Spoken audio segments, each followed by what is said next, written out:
അങ്ങനെ ചുങ്സ്യ രാവിലെ എഴുന്നേറ്റ് വരുമ്പോൾ അവൾക്ക് കാണാനായിട്ടുള്ള ഒട്ടുമിക്ക ഹൊറർ മൂവിയുടെ സീഡിയൊക്കെ മേശപ്പുറത്ത് വെച്ചിട്ടുണ്ടാകും. ഇവളും സീഡിയൊക്കെ നോക്കി നിൽക്കുമ്പോഴാണ് ഹുവാൻജിയിൽ നിന്ന് മെസ്സേജ് വരുന്നത്. അതിലേതെങ്കിലും ഒരെണ്ണം സെലക്ട് ചെയ്, വന്നിട്ട് നമുക്ക് ഒരുമിച്ച് കാണാമെന്ന് പറയുമ്പോൾ ഇവൾക്ക് പ്രാന്തമായിട്ട് ദേഷ്യം വന്ന് അവൾ ആ ഫോൺ മേശയിലിട്ട് അങ്ങിട്ട് സോഫയിൽ കിടന്നുറങ്ങി. എന്നാൽ ഫോൺ വീണപ്പോൾ റിമോട്ടിൽ അറിയാതെ തട്ടി TV ഓൺ ആവുകയാണ്. ഈ ക്ലേ എവിടുന്നാണ്?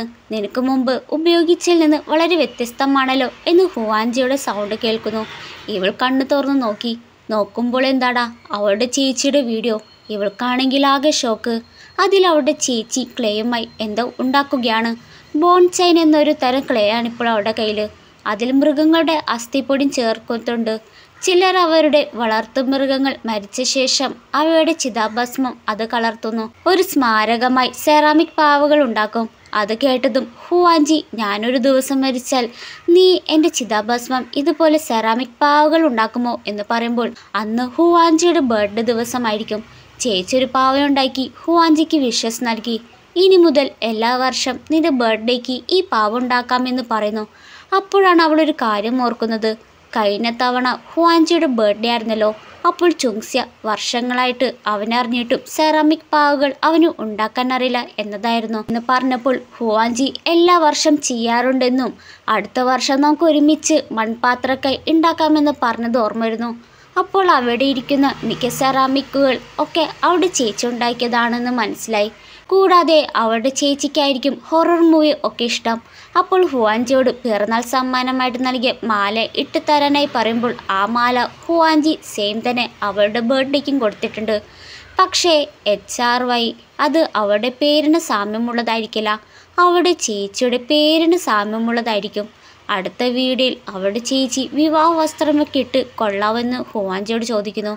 അപ്പോൾ അവൾ തിരിയുമ്പോഴാണ് അവളുടെ പുറത്തൊരു പാട് കാണുന്നത്. ഇത് കണ്ടതും ചുങ്സ്യ വേഗം പോസ് ചെയ്ത് നോക്കുമ്പോൾ ഇവരുടെ പിന്നിൽ ഇതേപോലുള്ള പാടുള്ളതായിട്ട് ഓർക്കുന്നു.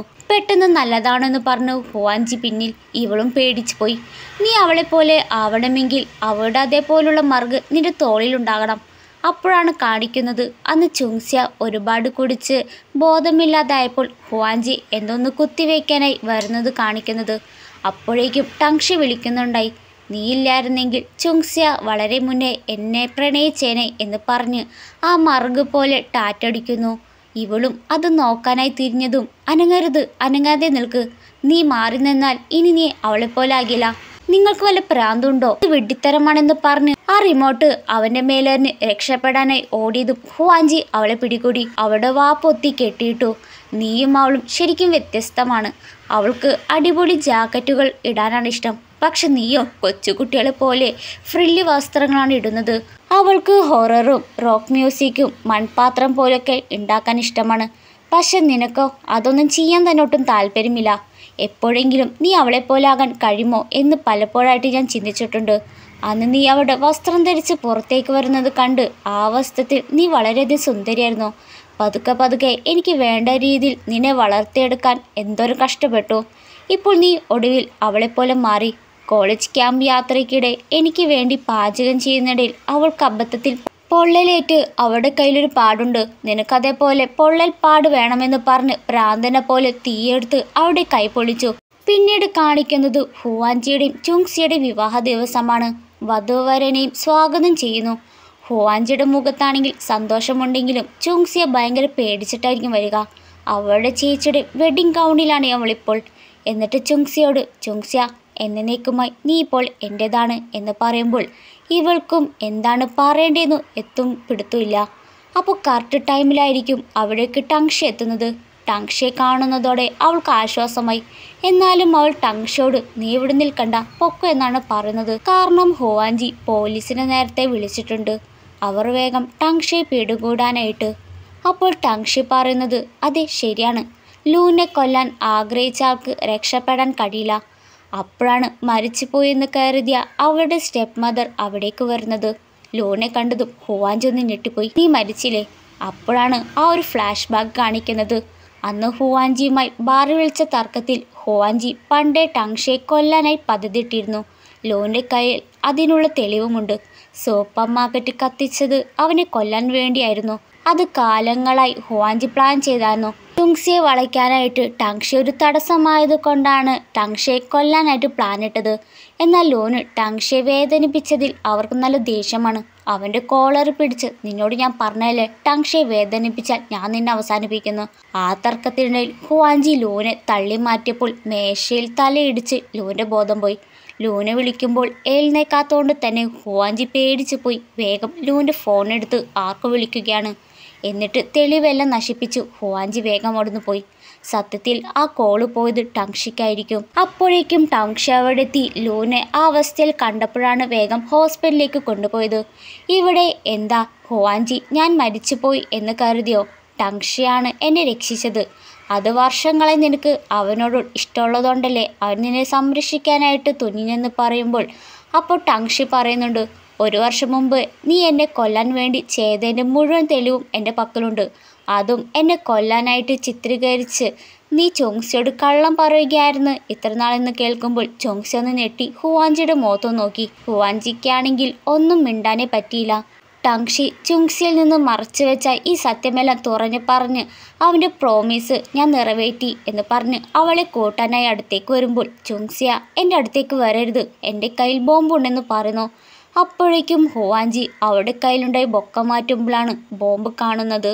അവളുടെ കയ്യിൽ ചുറ്റി കെട്ടിയിരിക്കുകയാണ്. ഇങ്ങനെ നടക്കുമെന്ന് അറിയാവുന്ന കൊണ്ട് തന്നെയാണ് ഹുവാൻജി ഈ ഒരു പണി വെച്ചത്. ഇത് കാണുന്ന ടങ്ഷി നിങ്ങൾക്ക് വട്ടായോ, ഒരടി മുന്നോട്ട് വെച്ചാൽ നീയും ഞാനും ഇവളും മരിക്കും പറഞ്ഞ് അതിൻ്റെ റിമോട്ട് എടുക്കുന്നു. ടങ്ഷി ലൂനെ പറഞ്ഞയച്ച് അവൾ ഹുറുയുടെ അനുജത്തിയാണ്.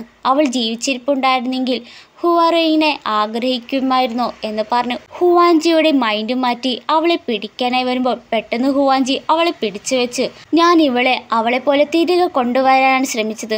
പക്ഷേ ഇതെല്ലാം നീ കാരണമാണ് ഉണ്ടാക്കിയത്. ടങ്ഷി നീ എല്ലാം നശിപ്പിച്ചു. ആ നിമിഷം ഞാൻ നിന്റെ ജീവിതം നേരിട്ട് അവസാനിപ്പിക്കേണ്ടതായിരുന്നെന്ന് പറഞ്ഞ് അവളെ മുറുക്കെ പിടിച്ചു. ടങ്ഷി അവളെ രക്ഷിക്കാനായിട്ട് എനിക്കറിയാം നിനക്ക് എന്നോട് നല്ല ദേഷ്യമുണ്ടെന്നുള്ളത്. പക്ഷേ ഇപ്പോൾ നീ അവൾ വെറുതെ വിടണം. അവൾ നീ സ്നേഹിച്ച പെണ്ണെയല്ല. കാരണം അവളുടെ ചേച്ചി മരിച്ചതിൽ പിന്നെ ഹുവാൻജിയുടെ മൈൻഡ് ഒരു പ്രാന്തനെ പോലെ മാറിയിരിക്കുകയാണ്. എന്നാ ശരി, നിനക്ക് അവളെ രക്ഷിക്കണമെന്നുണ്ടെങ്കിൽ ആദ്യം നീ നിന്റെ ജീവൻ കളയെന്ന് പറഞ്ഞു ഹുവാൻജി അവനൊരു കത്തിയെടുത്ത് കൊടുത്തു. ഇത് കാണുന്ന ചുങ്സിയ നീ അങ്ങനെയൊന്നും ചെയ്യരുത്, അവന് വട്ടാണ്.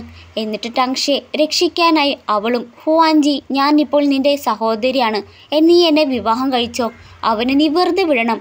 ഇവനും അവളെ രക്ഷിക്കാനുള്ള ഒരേയൊരു വഴി ഇതാണെങ്കിൽ അവൻ സ്വയം കത്തിയെടുത്ത് നീട്ടി കുത്താനായി ഒരുങ്ങി. ചുങ്സിയോട് ചുങ്സിയ ഇനി ഒരിക്കലും നിന്നോട് കള്ളം പറയില്ലെന്ന് ഞാൻ വാക്ക് തന്നിട്ടുണ്ട് എന്ന് പറഞ്ഞ് കുത്താനായി പോകുമ്പോൾ പെട്ടെന്ന് ടങ്ഷി ആ കത്തി നേരെ ഹുവാൻജിയുടെ അടുത്തേക്ക് എറിഞ്ഞു. ആ ഏറിയയിൽ ഡെക്കറേഷനിലായിരിക്കും വീഴുക. ഡെക്കറേഷൻ നേരെ ഇവരുടെ മേൽ മറിഞ്ഞു വീഴുമ്പോഴേക്കും ഹുവാൻജി അവളെ വിട്ടതും ടങ്ഷി വേഗം അവളെ പിടിച്ചു മാറ്റി. എന്നിട്ട് ഹുവാൻജിയുടെ കയ്യിൽ നിന്ന് തെറിച്ച് വീണ ബോംബിൻ്റെ റിമോട്ട് കൈക്കലാക്കിയെങ്കിലും ഹുവാൻജി താഴെ കിടന്നിരുന്ന കത്തിയെടുത്ത് ടങ്ഷി ഒരു കുത്തുകുത്തി. വേഗം അവനെ ചവിട്ടി ഒരു അടി കൊടുത്തിട്ട് അവൻ്റെ ബോധം പോയി. ചുങ്സിയയ്ക്കാണെങ്കിൽ ആകെ വിഷമമായി. അവളുടെ കയ്യിൽ ആ ബോംബ് മാറ്റി നേരെ ടങ്ഷിയുടെ അടുത്തേക്ക് എത്തി. അവനിപ്പോൾ 2-3 കുത്ത് കിട്ടിയതിനാൽ മര്യാദയ്ക്ക് നടക്കാനേ പറ്റുന്നില്ല. ഇവളും കരഞ്ഞ് നീ ഒന്നും കൊണ്ട് പേടിക്കണ്ട, ഹോസ്പിറ്റൽ പോകാം എന്ന് പറയുമ്പോൾ ഇവനും അവളെ കിസ് ചെയ്യാൻ വരുമ്പോൾ ബോധം പോയി.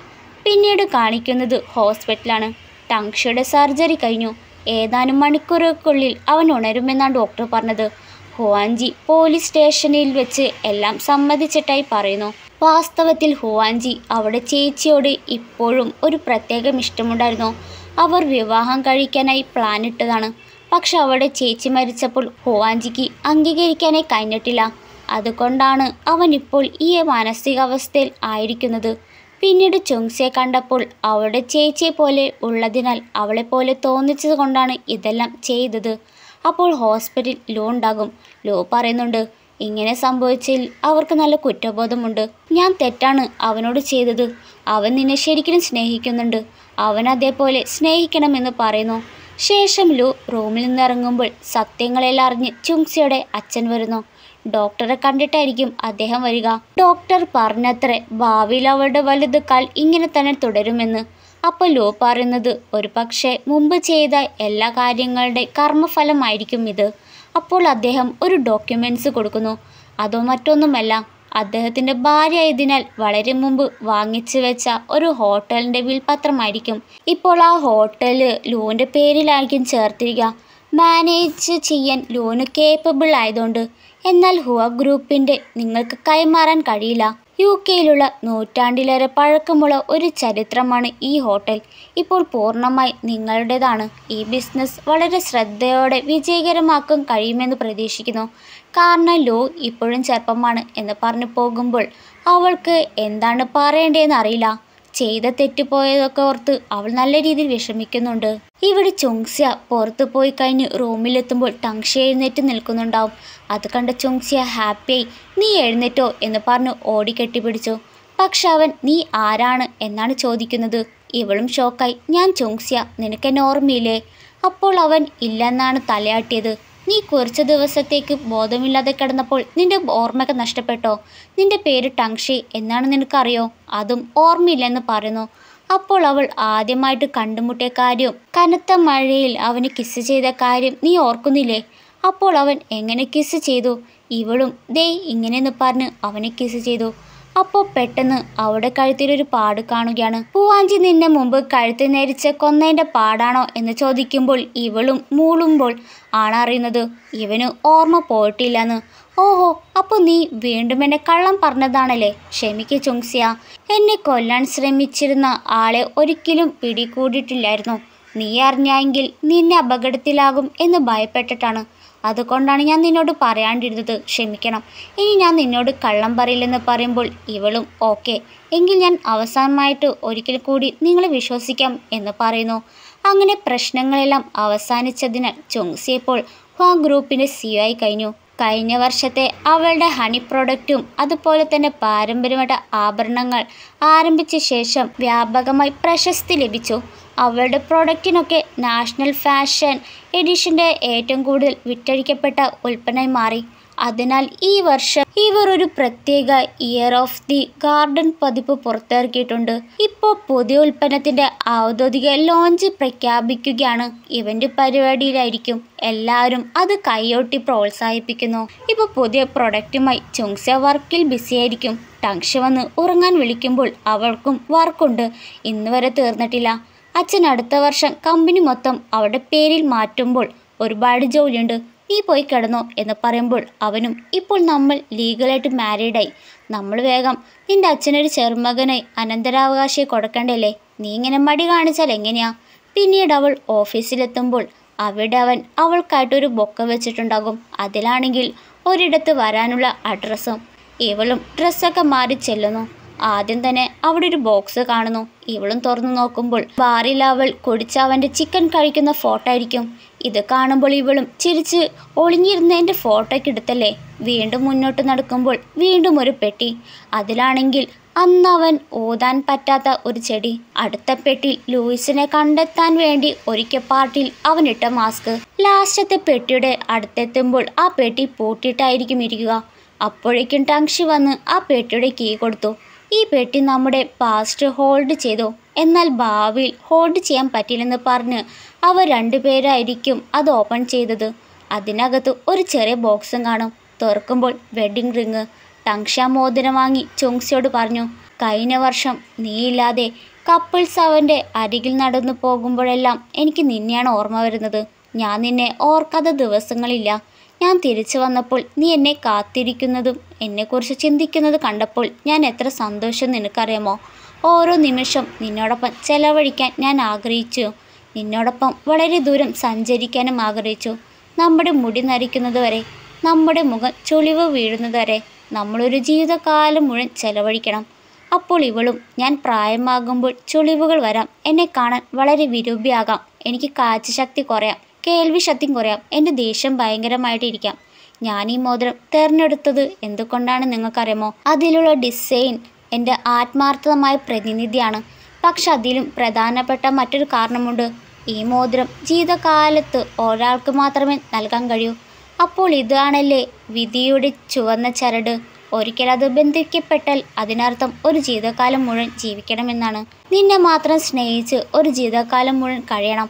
അത് ദാരിദ്ര്യത്തിലാണെങ്കിലും സമ്പത്തിലാണെങ്കിലും ആരോഗ്യത്തിലായാലും രോഗത്തിലായാലും സന്തോഷങ്ങളെ നമ്മൾ ഒന്നായി നേരിടണം. ചോങ്സ്യ, നീ എന്നെ വിവാഹം കഴിക്കുമോ എന്ന് പറഞ്ഞിട്ട് ടങ്ഷി അവളെ പ്രപ്പോസ് ചെയ്യുകയാണ്. ഇവളും പൊട്ടിക്കാരന് സമ്മതിച്ചു. മോതിരം ഇടുമ്പോൾ കറക്റ്റ് സൈസായിരിക്കും. നിനക്കെങ്ങനെ എൻ്റെ മോതിരത്തിൻ്റെ വലിപ്പം പോലും ഓർമ്മയുണ്ടോ എന്ന് ചോദിക്കുമ്പോൾ, എൻ്റെ ജീവിതകാലം മുഴുവൻ പിടിക്കാൻ ഞാൻ സ്വപ്നം കണ്ട കൈയാണിത് എന്ന് പറഞ്ഞ് അവളുടെ കയ്യിൽ മുത്തം കൊടുത്തു. അതോടെ ഈ ഡ്രാമ ഇതോടെ അവസാനിക്കുന്നു. ഇഷ്ടപ്പെട്ടെങ്കിൽ ഒന്ന് ലൈക്ക് ചെയ്യണേ.